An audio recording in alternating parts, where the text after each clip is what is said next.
Hello, uh, everyone. Today we will read, study the Tiger of William Blake. In the last class, we studied about lamb, and, and today we will study um, the tiger. These are the two contrary poems, obviously, to each other. Contrasting poems. One belongs to the Songs of Innocence. Lamb belongs to Songs of Innocence, and Tiger belongs to Songs of Experience. Songs of Innocence was published in 1789, in the same year as the French Revolution happened, and Tiger was published in 1794, 5 years later on, when obviously the country of France was doomed by the same revolutionaries, and that period is called period of darkness because of the kind of violence which happened in France. So, the same way, there is a transition between Songs of Innocence and Experiences, and we will study about the transition, and we will study the poem. So, in the last class, we understood about the creation of the lamp. The interesting fact about these two poems are that both these poems actually deals with the creation and the creator. As we all know that the Christian um, theology or Catholic theology consists of three, the Trinity, isn't it? The Trinity of the Father God, the Son God, or Jesus Christ, and the Holy Spirit. Uh, but Blake's pantheon of gods, or Blake's understanding, or Blake's own Christian principles were indifferent from the Christian, the normal Christian faith. He believed in. He was not an Orthodox Christian. He did not. He did not have high regards for institutions like Catholicism or Anglicanism or whatever. And he believed in certain ideas which were very different from uh, the Christian institutions. Uh, Especially in Blake's works, we will find that he had his own pantheon. I told you in class as well, in introductory class in college, that Blake had his own pantheon. And almost every romantic poet, obviously Blake is a pre-romantic poet, not romantic poet, but what is common among all the romantic or pre-romantic poets are they are all more or less pantheists, or you can say they are not uh, monotheistic. All of them are almost polytheistic uh, people who believes in multiple gods. As I was telling that uh, both these works, the Lamb and the Tiger, talks about creation and the Creator, and how versatile uh, the Creator can be. The same Creator who can create Lamb can also create uh, Tiger as well. Lamb is uh, a symbol of innocence, a symbol of childishness, a symbol of beauty. Um, However, tiger symbolizes wrath, anger, experience, and ruthlessness. And the world is actually a combination of both. The universe is actually a combination of both, and there is a balance between the two. I have told in the previous class that Blake's ideas can be interpreted in a definite way. That Blake actually um defines Jesus Christ as someone who um, represents innocence. However, Father God or Jehovah or Yahweh represents uh, the ruthlessness. Uh, Jesus Christ is about freedom, about independence, whereas Yahweh is the lawgiver. He establishes law, and the the entire creation is the balance of both. If uh, and Yahweh actually is not part of Blake's pantheon. He creates a new god called Judaism in his other works. There is a book, there is a work of William Blake called the Book of Judaism, in which he defines Judaism as someone who is ruthless and who actually replaces or is a substitute of Yahweh, of the Father God. This is an interpretation. One thing you should remember while you're studying poetry or any piece of literature, that there are many interpretations of many works, uh, and it depends on the reader how he or she interprets a text. There are interpretations or criticism of a Blake which suggests that uh, Jesus Christ or the Creator himself is very versatile. He can create someone like lamb, and he can also create someone like tiger. Now we will start studying the poem Tiger. What is the poem The Tiger all about?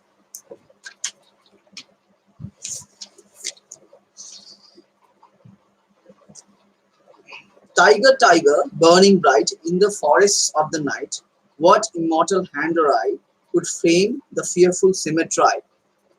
Look, if we compare this poem with the lamb, you will find, little lamb, who made thee? Those thou know who made thee, gave thee life and beat thee feet by the stream and over the meat. Isn't it? So the beginning of the two poems starts with the protagonist of the poem.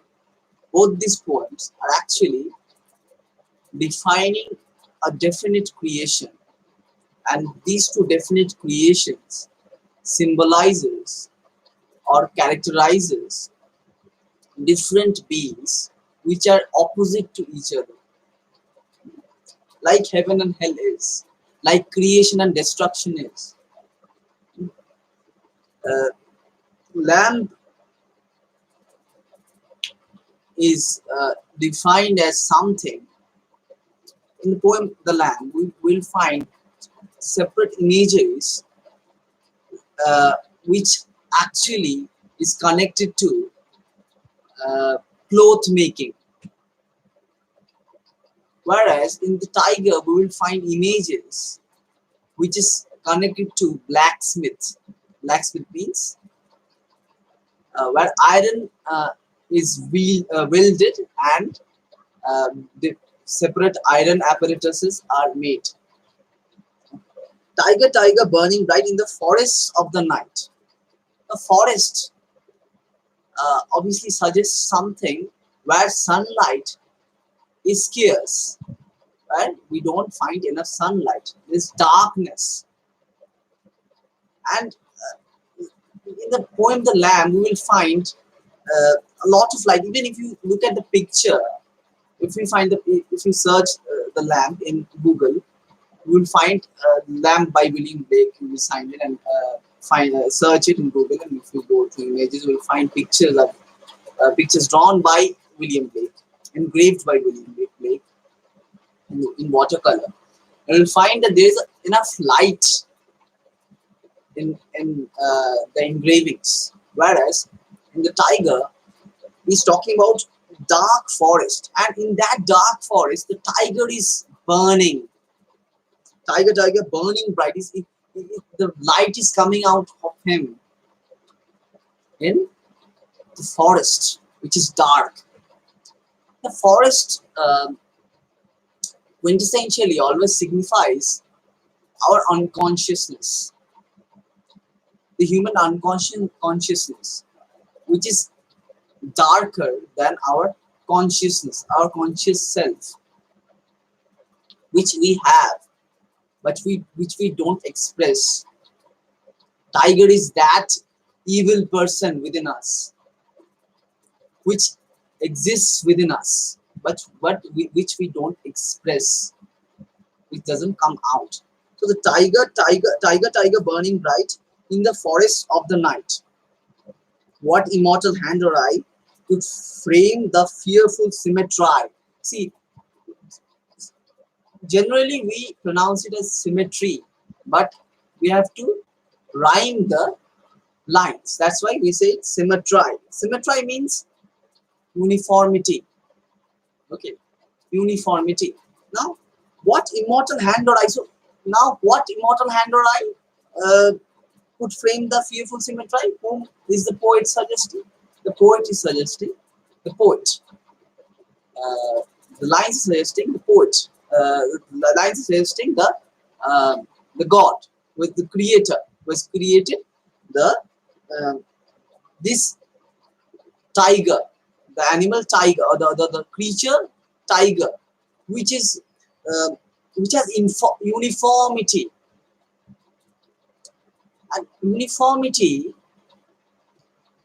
actually deals with if you look at the picture of the tiger, you will see that the lines, the spots, or the lines which goes on the body of the tiger are uniform. So you need a lot of skill to create a tiger. So William Blake is talking about the greatness of the God, the Lord, who has created such a being with such a symmetry, or with such uniformity,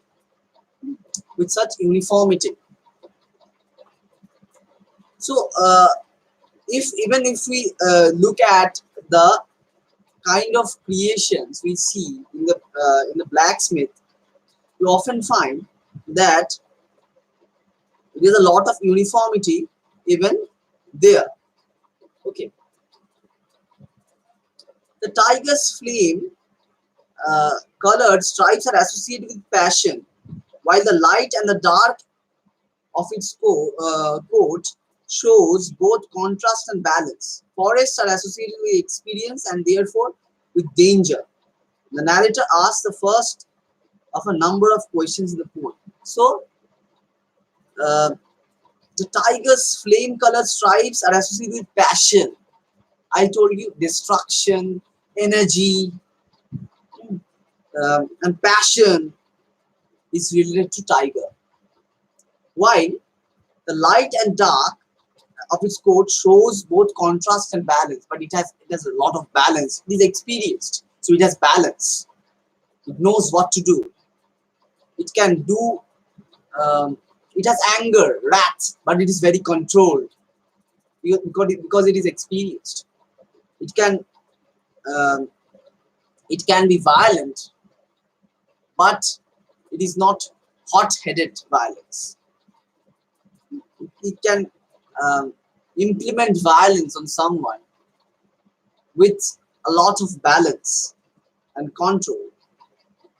Forests are associated with experience and therefore with danger. The narrator asks first number of questions.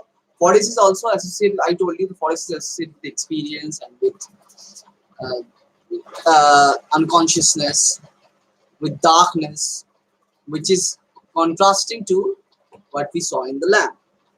In what distant deeps of skies burned the fire of thine eyes? Now, here comes the images which we will find, which is related to blacksmith.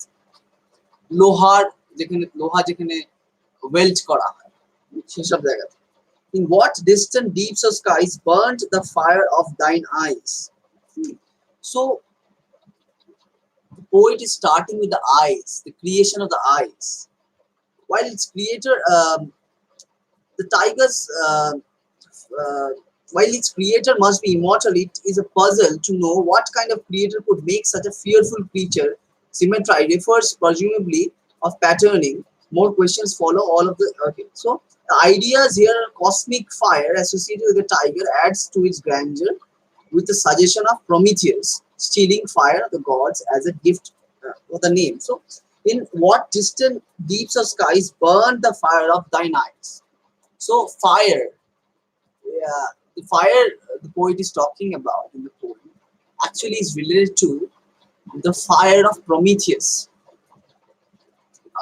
Prometheus is one of the Greek gods uh, who stole uh, the fire from uh, the heaven and gifted it to human beings, and that is why he was punished by Zeus, uh, the Olympian king, the um, king of the Olympians, or the king of the Greek gods, and he's talking about fire, that fire, which was Prometheus's fire.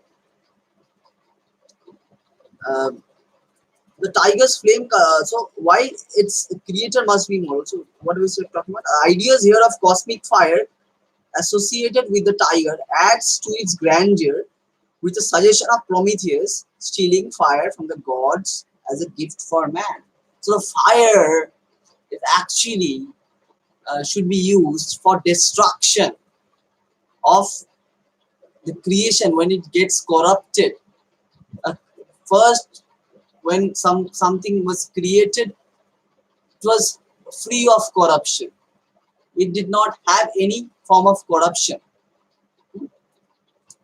But later on, uh, it became corrupted. Now, the idea of Genesis is very different. Uh, in the Christian theology than the idea of William Blake. Blake thinks in a very different way. In Genesis, the reason of the downfall of man is obviously the uh, fall of man is obviously disobedience. Men obviously Adam and Eve were disobedient to God. But Blake did not believe that. Blake believed that the reason behind the fall of man was the urgency of man, or the intention of man to create an institution or create institutions which restrains freedom or independence. Blake believed in uh, Blake believed in independence or freedom, free to do anything. He believed that there should be the freedom, enough freedom of expression. Christianity should not restrain or constrain freedom, which Christianity was doing at that point of time. Christianity was actually restraining or constraining people from doing or expressing themselves. Okay. Now, in what distant deeps or skies burnt the fire of thine eyes? Now, from where is it created? Poet is again asking a question. From where? Aspire means, suppose you aspire to become a doctor. Okay, that's aspire. Aspire is related to aspiration. তুমি যেটা হতে চাও, what you want to become, That is what aspiration or to aspire is. Okay. So, in what distant deeps or skies burned the fire of thine eyes? On what wings dare he aspire? What the hand dare seize the fire?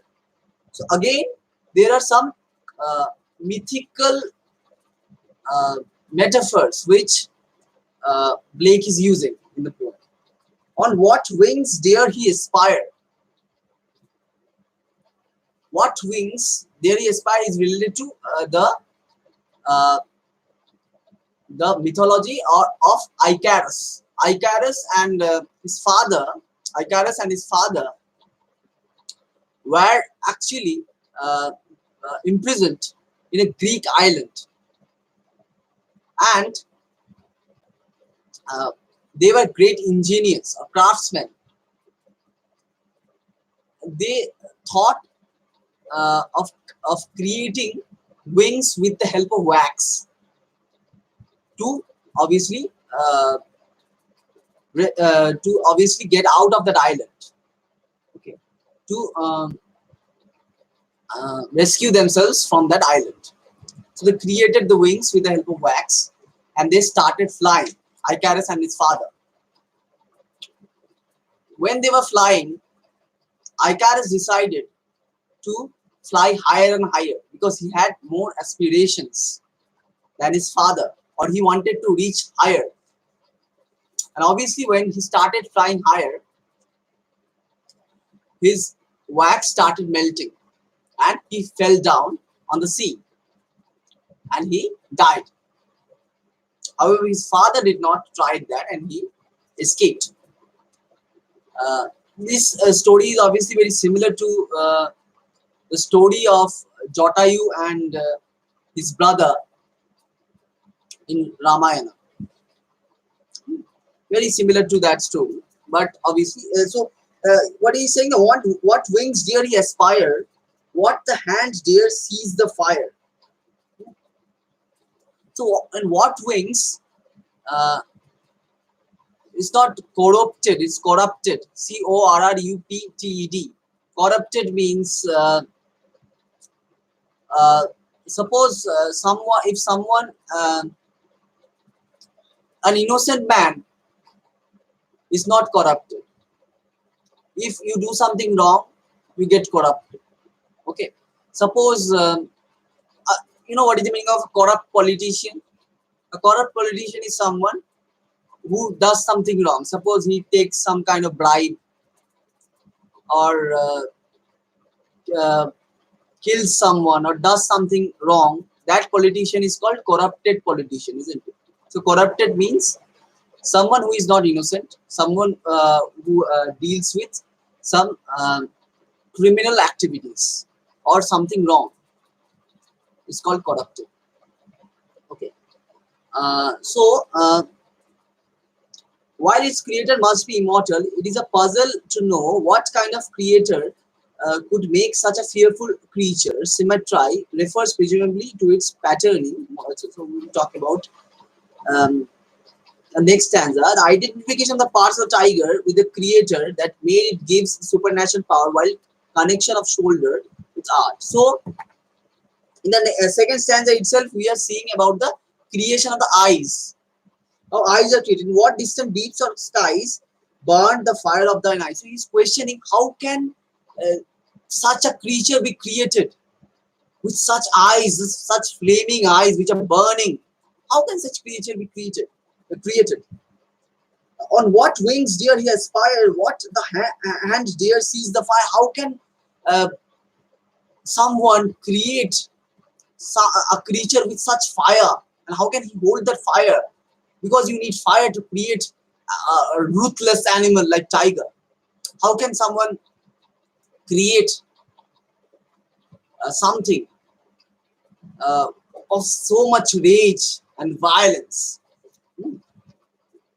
The third stanza. And what shoulder and what art could twist the sinews of thy heart? So he's saying, what kind of shoulder does the God have? You see, he's continuously talking about the creator who has created the tiger. At the same time, he's also talking about the eyes of the tiger, the heart of the tiger, the head. He will talk about everything. Okay. And what shoulder and what art could twist sinews of thy heart? Now, what shoulder actually is connected to the strength of someone. Someone who has great shoulders, like big shoulders, is believed to have a lot of strength. Okay. So, and what shoulder and what art? Art means skill. So, what kind of shoulder or what kind of art or skill is needed to create such a creature, or the heart of this creature who is ruthless? Heart is actually obviously related to someone's intent to do something, intention, and the intention of uh, the tiger is ruthless. He doesn't care about anything. He is a machine of destruction. Could twist the sinews. Sinews means muscles. sinews. Sinews means muscles. Muscles of thy heart. So, what kind of shoulder or skill is needed to create such a heart? So, actually, the entire poem is about an exclamation. What a creation is this? How can God create a creature like the tiger? If the God has created a creature like the lamb, which is so innocent, which is so beautiful, which is so um, which is so meek, so childish, how can He create a creature like the tiger, who is ruthless, whose heart is full of intent of destruction? How can He create a creature like that? And when thy heart began to beat, what dread hand and what dread feet? Now, and when your heart started beating, eyes are created, heart is created next, and then after your heart started beating, what and when thy heart began to beat. Now, look at the creation, the chronology of the creation. When the heart started to beat, then he's talking about the hand and feet, dread hand and dread feet. Dread means something which is obviously disdainful. Some, anticipate with great apprehension or fear. Something which has the apprehension, which actually anticipates with great apprehension or fear, which can create a lot of fear and apprehensions. This is what deals with dread, the word dread. So the hand is fearful, the claws are fearful, and feet are also fearful. Hands and claws, obviously, hand and legs, obviously, are the four legs and the back legs of the tiger. What the hammer, what the chain, in what furnace was thy brain? Look at the images of the blacksmith. লোহা তৈরি হচ্ছে জানো, লোহা দিয়ে কোনো machine তৈরি হচ্ছে। হ্যাঁ, একটা লোহার যে নাকি মেরে মেরে হাতুড়ি দিয়ে মেরে একটা মেশিন তৈরি করছে, তেমন ভাবে আমরা টাইগারকে তৈরি করা হয়েছে। আমরা আগের পোয়েমে, in the last poem, The Lamb, we saw that there's a constant imagery of creation of a cloth. জানো, a weaver is weaving a cloth. We found that in the Lamb. In this one, he's using the images of a blacksmith. What the hammer, what the chain? Hammer and chain both are used by a blacksmith. What the hammer, what the chain? In what furnace was thy brain? Now, what furnace? Furnace is something. Go and search furnace. You will find what a furnace is. Furnace is created with a lot of heat and fire and high temperature. So, in what furnace is your brain created? The poet is asking, because it's so fearless, it's so dangerous, it is full of fire and passion. What the hammer, what the chain, in what furnace was thy brain? What the anvil, what dread grasp? Anvil means heavy iron blocks. Heavy iron blocks are called anvil. What the anvil, what dread grasp, grip. You need a grip to obviously hammer something. So what, and you put something on the block. Jokhoni you do some kind of uh, if something is created out of iron by a blacksmith, he takes a huge iron block, he puts it down, and then he puts that iron material on which he's creating that stuff, and then he hammers it, isn't it? So he's saying that what the anvil, what dread grasp, and you need a grip. Grasp means grip. You need a grip on that hammer, isn't it? So what dread, fearless grasp you need to create such a brain, dear its dreadful terror's grasp. So what kind of energy or fearlessness you need to create such a creature? When the stars threw down their spears and watered heaven with their tears. Now again, when the stars threw down their spears, this line is related to the uh, battle between the fallen angels and the uh, godly angels. The fallen angels and God and his angels. What the stars here actually means angels. What the stars threw down their spears and watered heaven with their tears. Did he smile his work to see? Did he who made the lamb make thee? So he's saying that when the stars threw down their spears uh, and watered heaven with their tears. So the stars, the angels, were so delighted and so astonished to see such a creation of ruthlessness and destruction that they threw down their spears and they started crying, looking at such a creation of destruction. Such was the creation. Did he smile his work to see? And did he, means the God, Yahweh, smile after he created such a work? So obviously the eyes were created, then the heart was created, hand and legs were created, the brains were created, and the creation was fulfilled. And did he smile after that? Did Yahweh smile after that? Okay, Tushar, it's okay. So did the did Yahweh smile after that? Did he smile his work to see? Did he who made the lamb make thee? Now the question, the very question which actually connects the poem, the lamb and the tiger, is here. That the poet is astonished that did he who made the lamb make thee? How can the same God or same creator create the lamb and you? Both are so different from each other. Both are so contrasting. Can the same person make the lamb and the tiger? How is it possible? How can the creator be so versatile? How can the creator be comprised of so different contrary thoughts in his mind, which helps him to create such contrary creatures, such contradictory creatures? Tiger, tiger burning bright in the forest of the night. Again, like the poem, like the lamb. Again, we finish the stanzas like this. Tiger, tiger burning bright in the forests of the night. What immortal hand or eye, dear frame, thy fearful symmetry.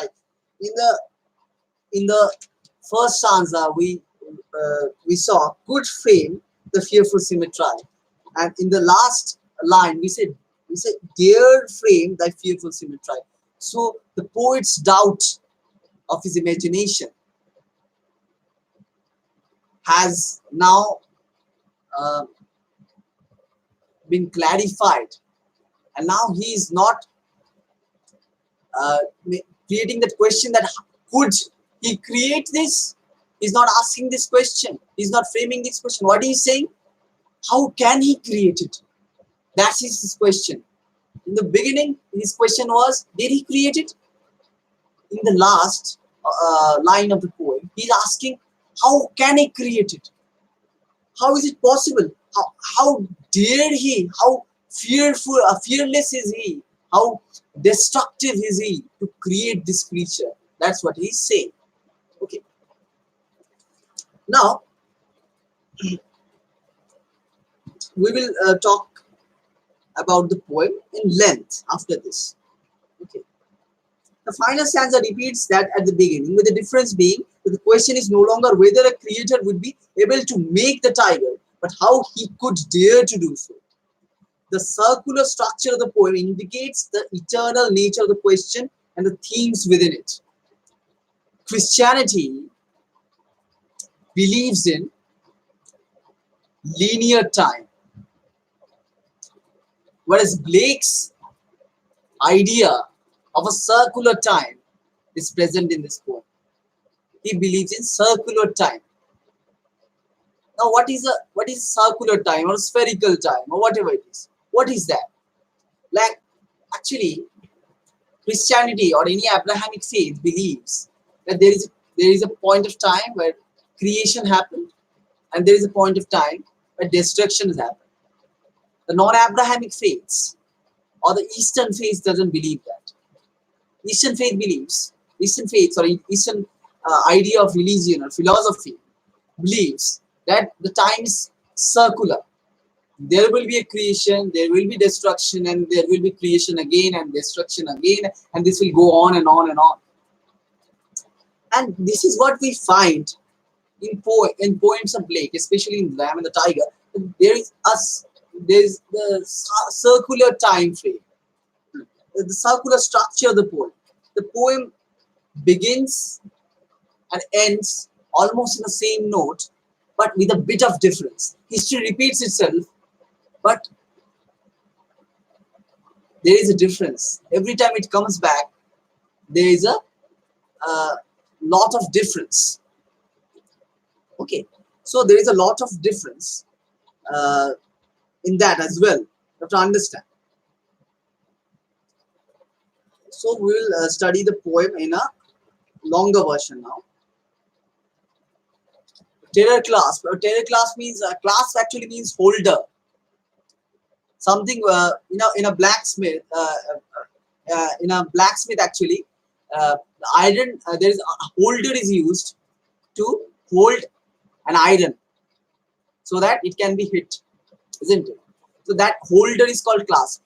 So that even the poet is even describing that clasp as terror clasp, a clasp which can hold such a creature or a machine during its creation.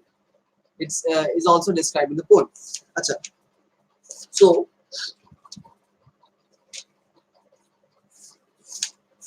as I've said before that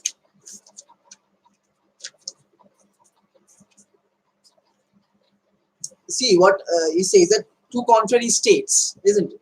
Blake grouped the poems of Songs of Innocence and Songs of Experience under two main headings. Two main headings, obviously, and there is plainly a great difference of character between two groups. He described these songs as showing the two contrary states of human soul. So these are two contrary states of human soul, as I have said. In so arranging his work, Blake followed his own maxim: without contraries, there is no progression. Without contrary, please write this down. That without contraries, there is no progression. Okay, I'm writing this in the uh, comment section. These should be written in inverted commas.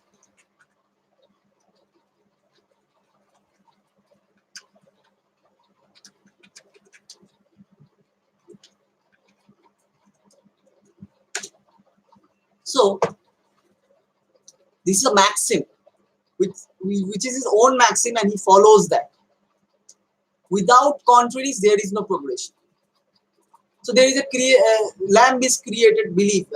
Suppose, like I'm telling you, lamb is created. Lamb is a form of creation, which is innocent, which is meek, which is mild, which is beautiful, which has no corruption. But the institutions corrupt it. As time goes on and on, it gets corrupted. The creation gets corrupted. And as the creation gets corrupted, It should be destroyed. Otherwise, there will be utter chaos and plague. So the corruption should be stopped. And how will the corruption be stopped? By the machine of destruction, by a creature of destruction, that is the tiger, who is created by the God. When the creation, an innocent creation, will be corrupted, it should be destroyed. And tiger is created as a machine of destruction. For Blake, what matters is the active life of creative imagination. He is opposed to building philosophical systems on sense perceptions instead of on vision. He believes that naturally good are deceived by such systems and so corrupted by them that they cease to think for themselves. Blake believed, that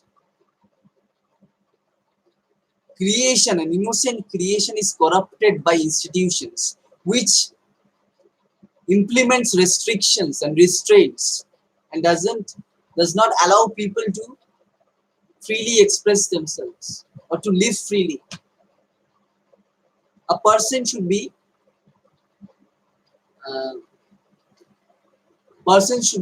allowed to live freely. That is the most important thing. That is the most important thing, that a person should be allowed to live freely, which the poet is saying here in the poem. Okay.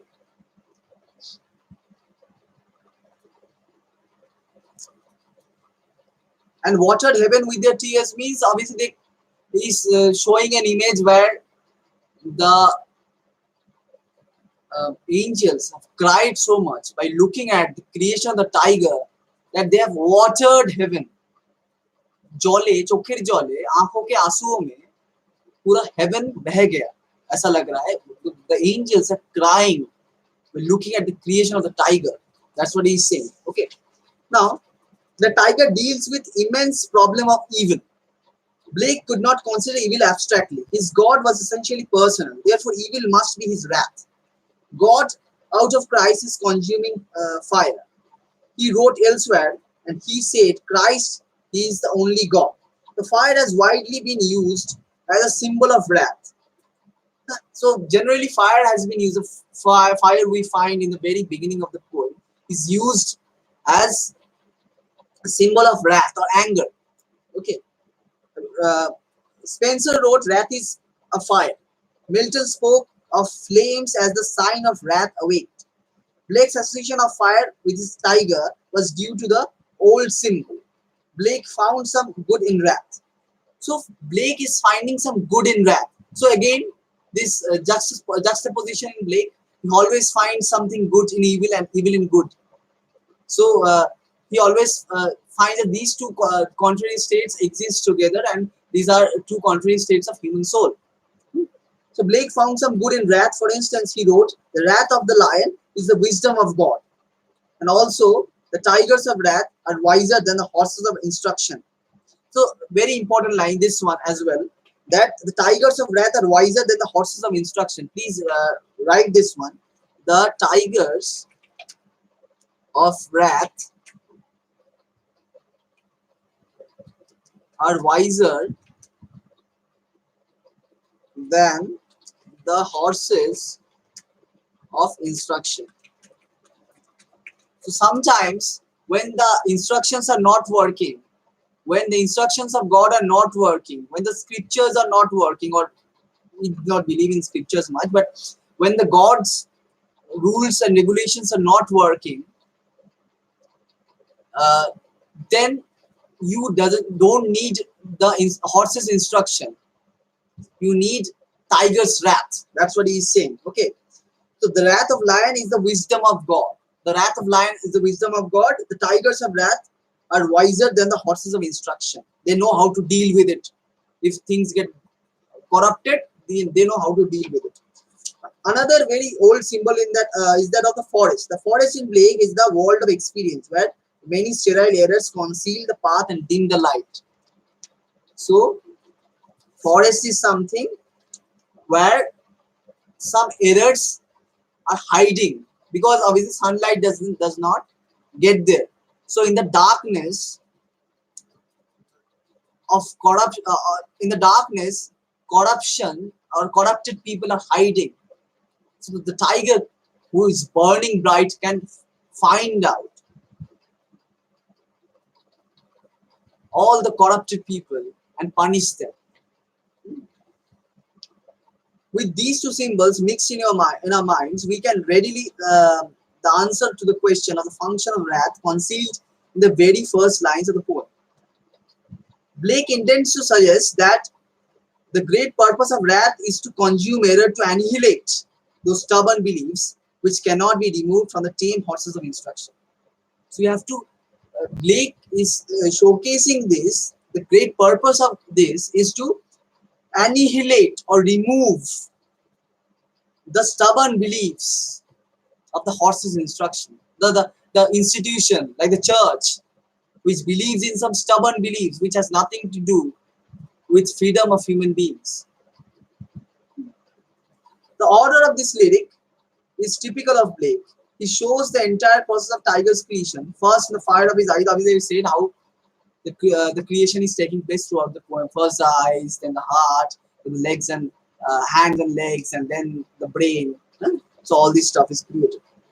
The last but one stanza is intrinsic to the whole effect of the poem. The stars in the dark sky and the tiger burning in the dark forest of summer one. So, look, the stars in the dark sky, what he's saying, another interpretation is here.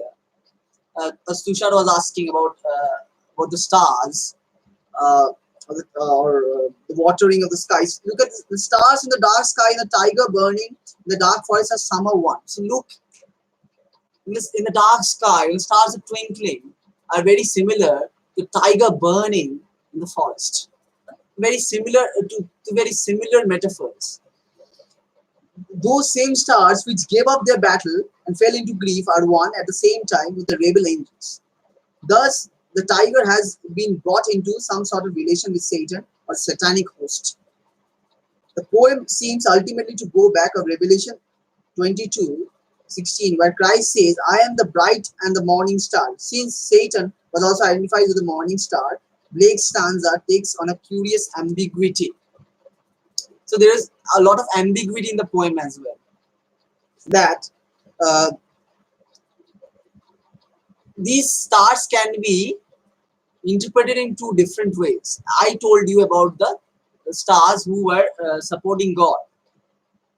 This also can be interpreted as Blake is very difficult to interpret, and there are various different contradictory interpretations of Blake. This interpretation says that this line may be talking about the fallen angels who threw their spears when they were defeated and they fell down. Okay, and tiger is actually uh, connected to Satan, because Satan is also a character of darkness. Now, this interpretation is very controversial. So, I don't know this interpretation can be the only interpretation, or this is not the only interpretation, by the way. Okay. So, other thing is that there is a lot of ambiguity, as in general, both Lucifer, the name of Satan before he became a fallen angel, and Jesus Christ has been described as the bright morning star, whereas tiger is not a bright morning star, but he is twinkling in darkness, the star of a dark sky.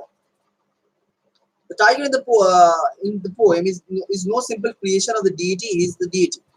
So he is not the creation of the deity, but he is the deity. Tiger is a deity who is created to destroy. So it's as I've said in the very first class that uh, in the beginning of this lecture as well, I told you that all these romantic or pre-romantic poets were actually polytheists. They were not monotheists. Monotheist means someone who believes in single god. They believed in multiple gods. They created multiple gods. William Blake created his own pantheon. So tiger is a part of that pantheon he created. who is actually a deity, who is a deity of destruction or evil. What immortal hand or eye have created God, who at once a God of love and one terribly jealous, a tiger or lamb. So there is a jealous God, Yahweh, and there is God of love, Jesus Christ, as I told you in the beginning of the lecture. In short, Blake is here continuing the hymn tradition, at the same time inverting it and challenging it. Contrary to his predecessors, he saw the God of love and God of terror formula was not a sacred mystery of religion but a stupefying thought. Okay. So another very important influence in this poem was Isaac Watt. Isaac Watt is believed to be a great influence because, uh, and obviously William Blake is also believed to be a part of a hymn tradition of 18th century. There were various hymns written at that point of time, and Blake is believed to be one of them. Isaac Watt's poems obviously has a lot to do with this poem. Okay.